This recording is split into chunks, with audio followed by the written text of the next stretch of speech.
Welcome to Schoolin' Around, a podcast hosted by branching minds featuring prominent leaders, subject matter experts, and thought innovators with their perspectives on the current challenges facing K-12 education.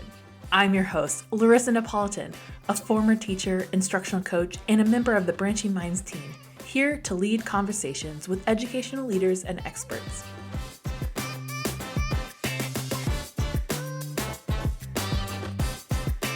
Here at Branching Minds, we know all over this country there are administrators and teachers doing the extraordinary work of transforming school communities, making a difference for students each and every day. There's no better way to begin our podcast than featuring some of these remarkable educators. For these first episodes, our Voices from the Field series, we will feature a few education rock stars who are leaders in their school communities doing the service to support students and teachers.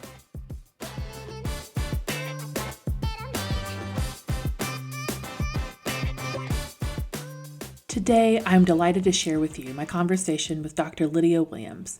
Dr. Williams is an educational leader, administrator, and scholar with over 17 years of experience in elementary education.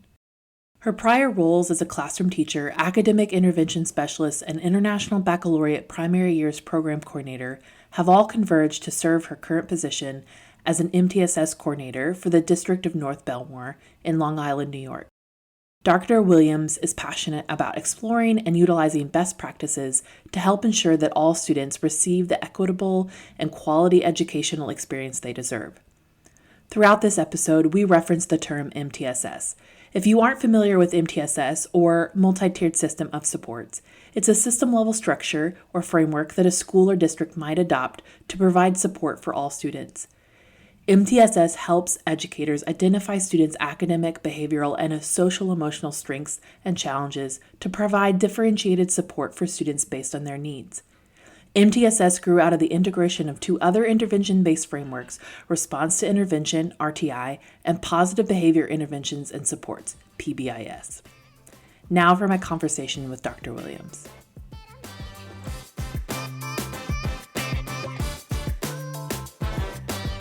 So today we have Dr. Lydia Williams with us from North Bellmore on Long Island, New York. Do you say on Long Island or in like? Yeah, it's interchangeable. Yes, thank you. I'm excited to be here. Yeah, we're excited to have you here, and we're just excited to learn more about your experience with MTSS and even in your position and just your story. So maybe just give us first a little bit of background about yourself and about your kind of educational journey. So I am an educator of 17 years. I've been teaching within elementary school districts for that entire time. I began as a teacher in the Department of Education and then came out to teach on Long Island. I have been an academic intervention specialist, a primary years program coordinator for our International Baccalaureate program, and now I'm here in North Bellmore as the MTSS coordinator, and I couldn't be more excited. I'm just excited to hear more about your experience, particularly because of your years with elementary education and just also like going from the role of classroom teacher to this kind of position. So maybe give us a little bit of background about the school that you're currently in and just your current position. So currently, I'm actually approaching my 1 year anniversary as the MTSS/RTI coordinator for the District of North Bellmore. And we are located in the suburban area, as you mentioned, on Long Island in Nassau County, New York. We have 5 elementary schools, so that kind of aligned right into my area of expertise because I love the primary years and teaching within elementary schools. And we service approximately 2,000 students in grades K through 6. Demographically, the majority of our student body is from a white background, although the community has begun to diversify over the years, and we have Black and Hispanic and also Asian families within our fold. Culturally, if I had to describe the culture of North Bellmore, I would use the word family because it's a very close-knit community of teachers and leaders and parents who are all just very deeply committed to seeing the students thrive. We're really on a first name basis with many of our teachers and colleagues. And it's just really a great collaborative space to live and to work and to grow.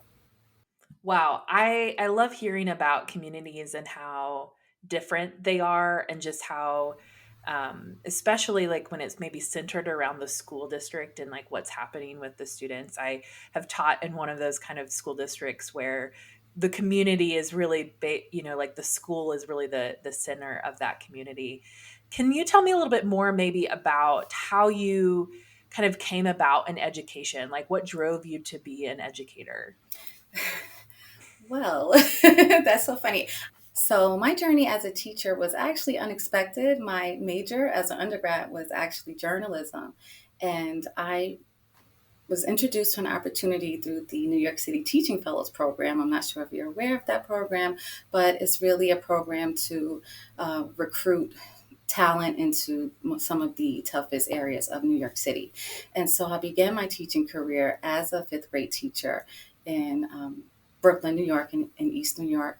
And it was just a really amazing experience for me. I actually had a really passionate principal. She was really driven by teaching and learning, and she wanted to build a community of master teachers and educators. And so I learned so much from her as an instructional leader. She taught us the value of knowing who your students are. She taught us how to gather data, but not only how to collect it, but how to leverage it to, you know, informed instruction in our classrooms and meet the individual needs of our students. So I was able to identify pretty early on the diversity in within any given classroom. And after 8 years there in the Department of Education, that foundation and that skill set really served me as I moved on in my career as a teacher, where I transitioned to teaching out on Long Island in a different school district. And at the time, that school building actually was in its inception year. It had transitioned from being an early intervention center and was now becoming a 1 through 5 elementary school. And it was located in a historically underserved and underperforming school district. And so I remember a lot of the structures and resources and expectations that I had available to me in the city were just not available within this school setting. And so it was a big adjustment for me. And I had to pretty much make a decision and think about, okay, I had two choices. I could either, complain and commiserate about our lack of resources or the lack of, intervention support, and even potentially criticize the leadership, as we so often tend to do.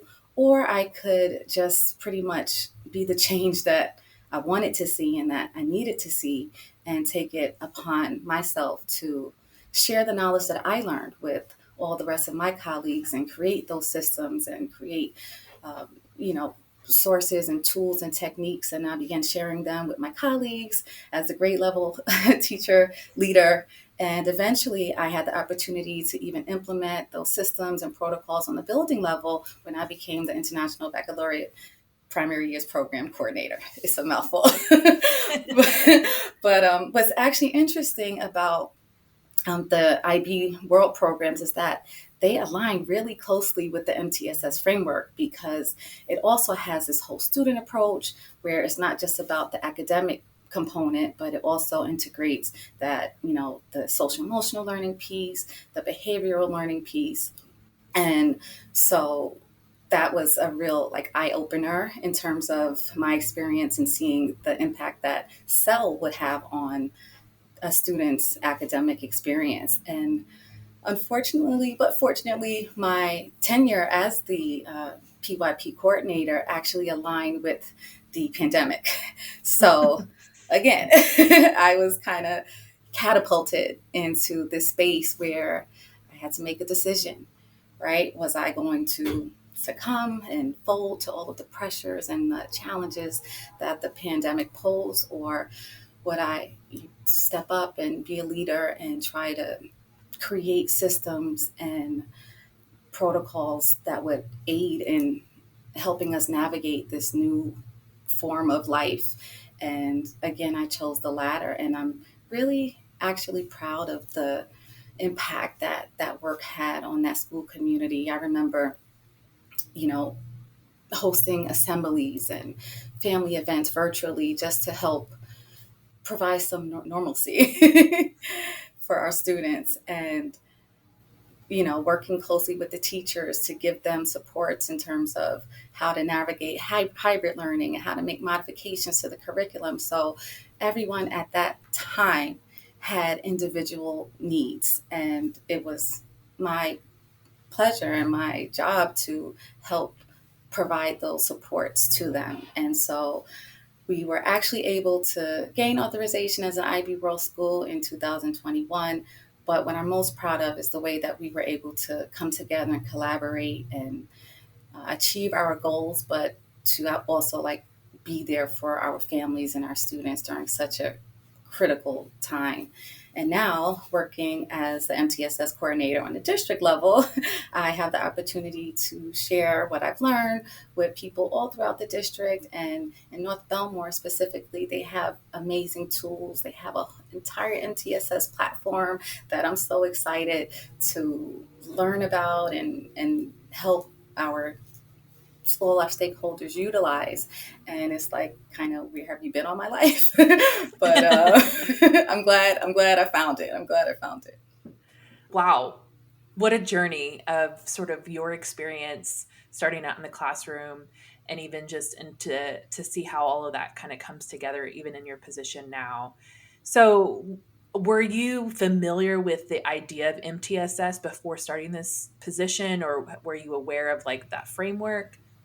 So I was aware, obviously, of response to intervention because that kind of, predated the MTSS model or framework. And so, honestly, before I was even intimidated to even apply for this role of the position that I'm in now, believe it or not, because, and I think as I work with a lot of teachers and principals, across this district and in different areas, I'm finding that we kind of share that same sentiment sometimes when it comes to MTSS. It feels intimidating. It feels like there's so much to be done. There's so many areas to address. Who am I? I'm no special education teacher. I'm no social worker or psychologist. Who am I to diagnose what a student may need and provide them with that type of support? But it turns out that we know a lot more than we think we do. Mhm. And for me, it's kind of about building that confidence in ourselves and our expertise and asking questions and seeking the knowledge. Um, it's about creating opportunities for collaboration because it's so powerful what we can do when we come together.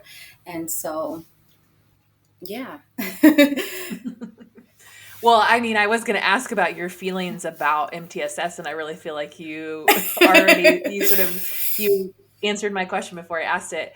Even in all of this, sort of in your, especially in this, you say you're kind of coming around to your 1 year sort of anniversary to this position. And you could even refer before this, but do you have a story that comes to mind when you think about how MTSS can impact the student journey and the student success? I have several stories actually, but I'll spare you just a few. But for me, as a teacher within the classroom, I'll never forget. I had 1 year. I had a classroom full of 36 fifth grade students, and yeah, 36. You heard that right. So, as you can imagine, their ability levels span the gamut from pre-emergent readers all the way to students reading and functioning on a eighth to ninth grade reading level, and so I had to do the work that was required in order to meet their needs were so diverse that it would have been a disservice to them if I didn't do the extra planning and the work to gather the resources needed to help those students on all of those different levels.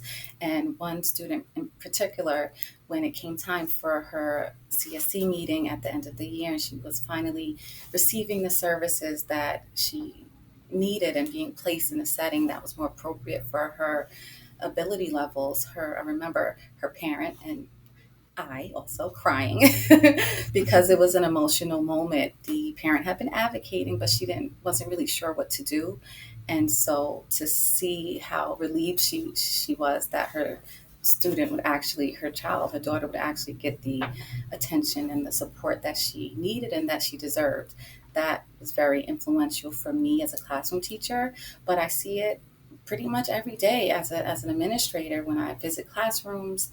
There was a second grade teacher just recently who initially she believed that one of her students may have required an evaluation. But when we stopped and we really problem solved and we worked on choosing an intervention that was appropriate for that student's needs and that student's goals. And she implemented that intervention with fidelity. We saw a lot of progress from that student, and she was so pleased and so proud and so surprised. And the student actually didn't require an evaluation at all. And also, I've seen the same type of impact happen with the on the social emotional level with the DESA. We just as a district have begun implementing it this year. We tried it out for the first time as part of our beginning of year assessment for as the Cell Universal Screener. And one of our first grade teachers, she saw the outcomes. She reviewed the outcomes of her students and noticed that one student in particular that she was concerned about was identified as from the assessment as being in need.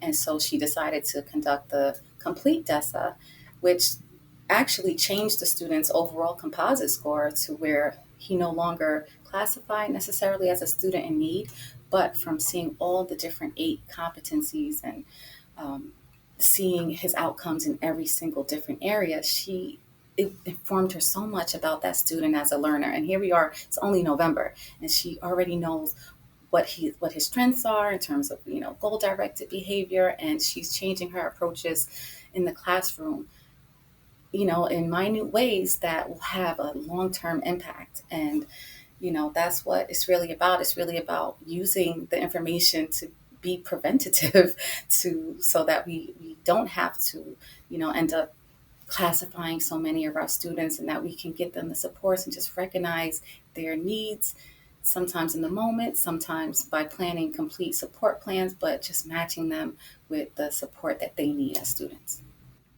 That's really moving to think about how we, like just making small interventions on a daily basis, or even just like the small ways, like you're telling like snippets of stories, I'm sure, of ways that students' lives have been changed. Because that one student who, in at first glance may need an evaluation, but really trying to like problem solve and find the right intervention change that life. Because students going down the path of evaluation is very different. Unfortunately, we wish that that was a different kind of Right. thing. But like that means a lot for that student and probably change the trajectory of that student's life. And I would say the same thing for like the SEL component as well.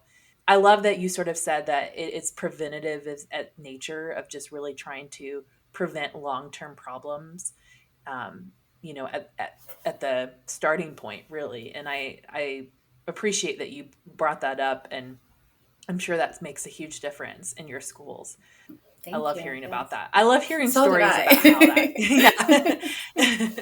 Well, I really do. I love hearing stories about how MTSS and that framework, or even just some of those components, make a huge difference. And I want to go back to something you said when you were kind of telling about your educational background.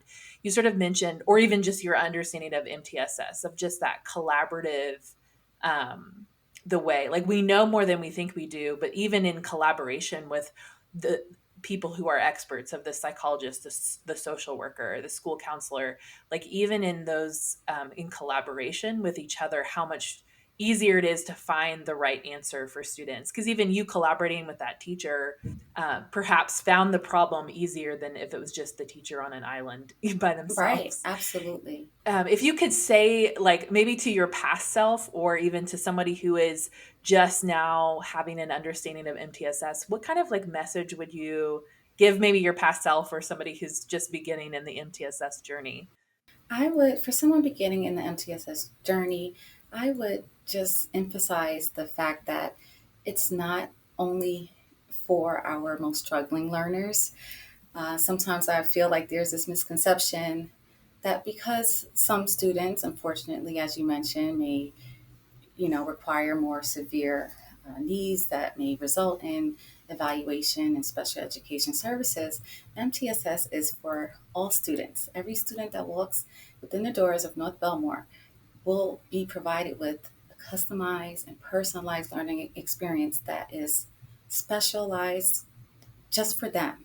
And it's very powerful for me, because oftentimes, as I mentioned, in classrooms, we have the greatest of intentions. We want to serve and help support those students who are in need and help bring them up and close any gaps in proficiency. However, what happens is a lot of times our higher level learners and even those in between, they become marginalized and their needs aren't being met. And so just by having a formalized protocol in place and understanding how to work together, to plan in advance, we'll be able to target the needs of every single student. And so that's one message that I would like to convey to people who may be unfamiliar with MTSS. And also, as we mentioned, it is a problem solving process, and it's collaborative, so it's really powerful in that way. To where, will we always hit the nail on the head? No. But will we know if we don't try? Of course not. And so, I liken, when I'm speaking to my teachers, I liken it to a physician. At a lot of times when you go to the doctor, they ask you how you feel. They try and diagnose you to the best of their ability, but even they don't always get it correctly, and you have to come back and get a different prescription or whatever the case may be. And it's really in the same fashion that we are trying to think about the student, look at who they are, analyze the data, analyze our own interactions with the students, consider their background, consider all of their needs, work with our specialists and all of their areas of expertise, because we don't know everything. So my teachers are some of my most powerful contributors when it comes to building this MTSS framework, because if it wasn't for them, it wouldn't take place. Yeah. And so just understanding that problem solving process and knowing that it doesn't happen overnight. As much as we would love to snap our fingers and make our students, just fill them up with all the knowledge that we can, it doesn't happen overnight. The brain doesn't work that way. Every student is different, every learner is different, and so it's just about acknowledging people for who they are and appreciating them, and taking an interest in their background and their interest levels, and just trying to match them with the appropriate level of support, while also at the same time meeting our other millions of expectations and curricular standards. Well, But and yeah. I think you're right, though, in the sense that oftentimes, I mean, in education, we're looking for a silver bullet. We're looking for the thing that's going to fix all of the problems at once. And that's just impossible. And I'm sure in this lifetime, there will never be something that's just a silver bullet for all of the problems that we address as educators. And MTSS, though, it's a framework to build upon, and and I always think that the best kind of work never happens quickly. Like, it's the stuff that's built over time, and that it's the building on a good foundation of curriculum, and then you build the intensive, the targeted support, and then the more intensive support, and you're really building a ladder to kind of help students for what they actually need, and giving them access and to success, really. And so I think that, but you're right, it doesn't happen overnight, and it takes some faith and patience, I think, Yes, it takes in so lots of much of what faith, we do. lots of patience. And, a lot of times, teachers can become a little disheartened sometimes if they don't see that change happen fast enough, because they love their students so, so much that they want it to happen in a short amount of time as possible. So I just try to encourage them, and, you know, with the understanding that every effort that you give, every additional effort that you give into a student's education, into building a student's life, you won already. You're already successful in that way. And the student, as long as they're pushing forward and making progress, and you were your intentions that day was to provide them with the level of need that they require, then you're already doing exactly what you've been placed here to do. And their work is not wasted. No. I think that an educator's work towards the growth of a student, towards the care of a student, is not wasted. And even though, and I taught middle school for years, and there were many times that I never got to see the end result Right. because they would move on, the next year. But I always, the thing I carried with me is that I know that this isn't wasted. It just drops in their bucket along Absolutely. the way. So I love hearing you talk about inspiring your teachers and the educators that you work with. So given that, what do you see as a goal that you have for your school community? So, one goal I have for my school community is that I hope to help all of my teachers pretty much embrace the RTI process as just a part of the natural components and day to day practices of a classroom. As we build this awareness of ourselves, as humans and brain research and technology, we've made so many advancements. It's necessary that we also evolve our practice. And part of that evolvement involves, uh, you know, being responsive to our students on all different levels.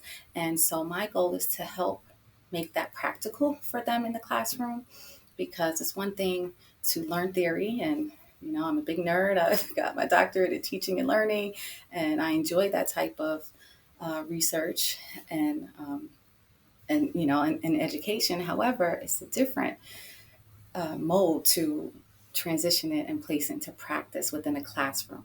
And being a Mhm. classroom teacher is potentially the most multifaceted, challenging, rewarding profession that you'll ever find.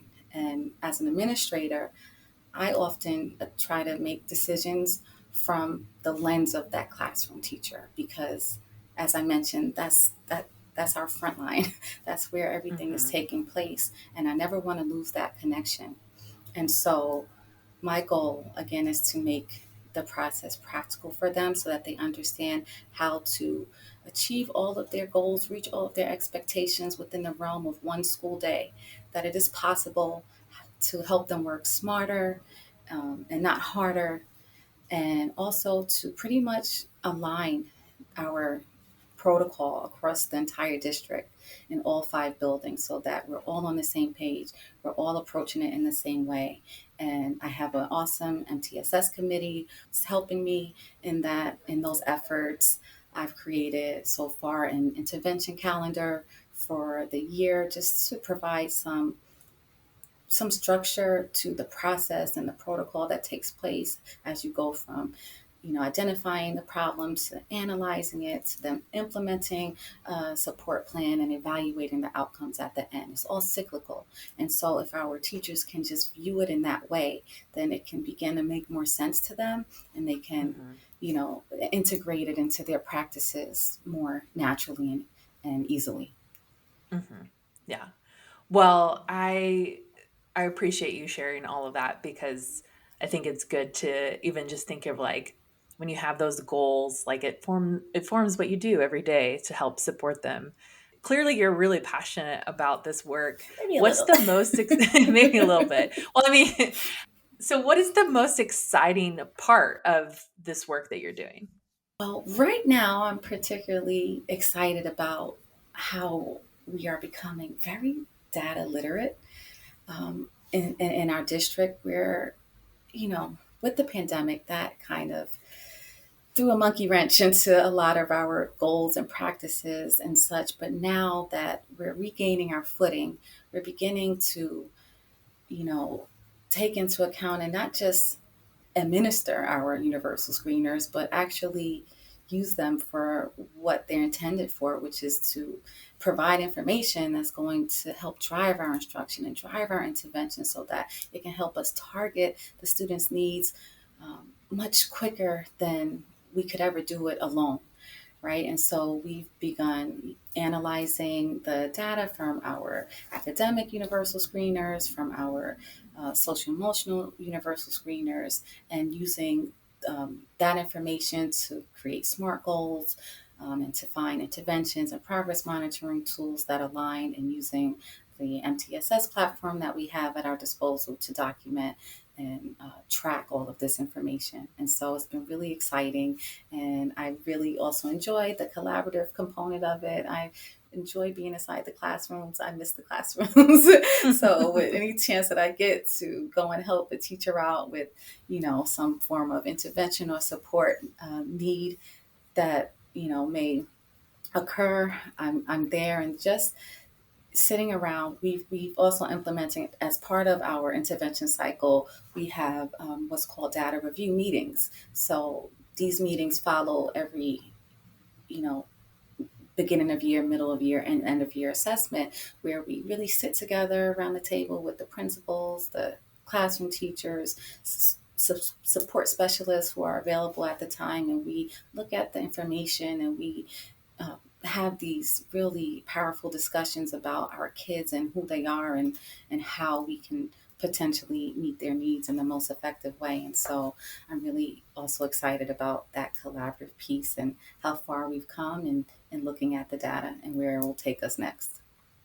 I love that you say that you loved getting back into the classroom, because if I could tell any administrator that, and I even myself spent some time outside of the classroom as an instructional coach, I think that getting back into the classroom, it helped renew a lot of my understanding of what it takes as on a day-to-day basis of being a teacher. And it's also so much fun. So I much fun. often told my students that they were so much more fun to work with than adults. And it's really true. It's just that delight of learning and the fun you get to have.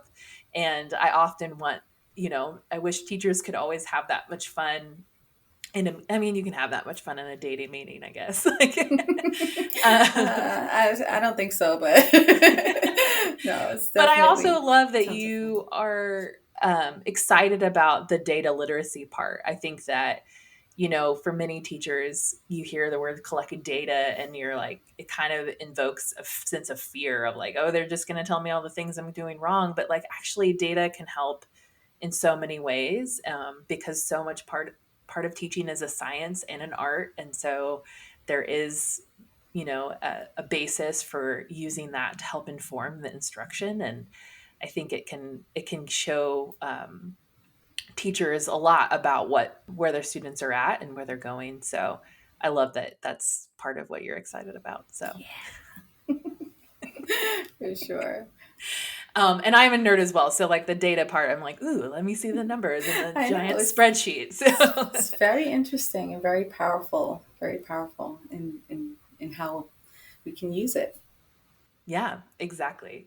Well, so part of our show is that, and part of Branching Minds too, is we love to have fun around here. And so I love ending on kind of a fun question.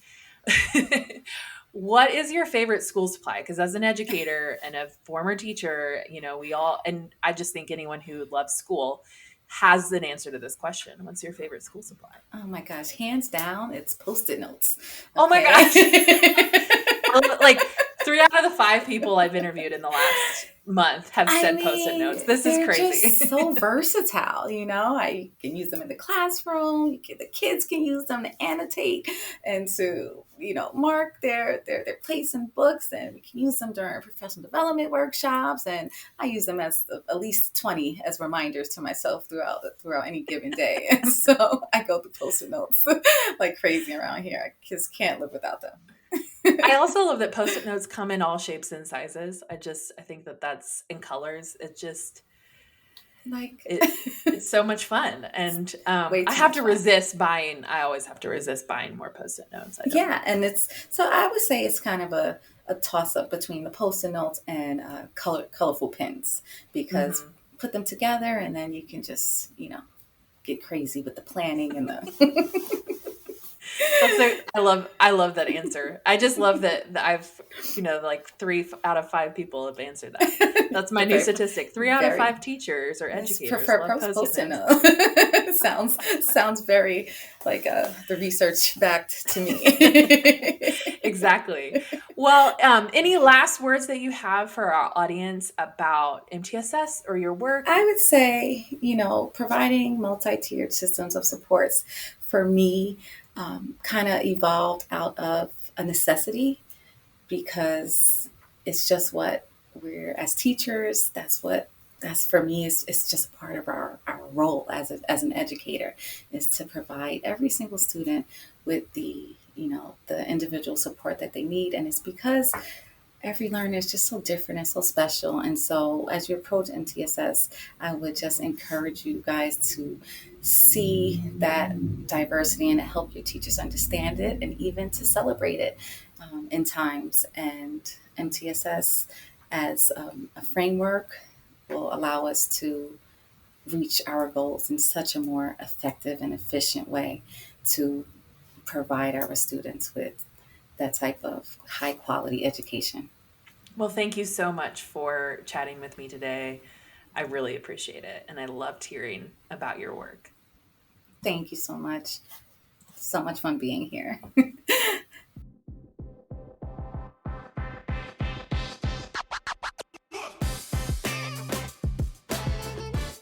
Thanks for listening to this episode of Schoolin' Around, hosted by Branching Minds. Branching Minds is an educational technology company using learning sciences and technology to help districts effectively personalize learning through MTSS. You can find us on our website, branchingminds.com, or connect with us on Twitter or Facebook at Branching Minds.